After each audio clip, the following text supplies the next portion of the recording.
When it comes to woodworking, accurate measurement and marking is crucial for achieving a successful project. In this video, we'll be covering the basics of measuring and marking for woodworking projects. The first step in measuring and marking is to use the right tools.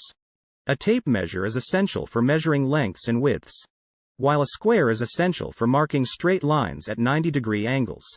A combination square can also be used to measure angles and make precise cuts. Another essential tool for marking is a marking gauge.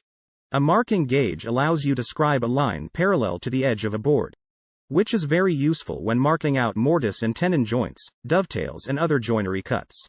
When it comes to marking your cuts, it's important to use a pencil or a pen.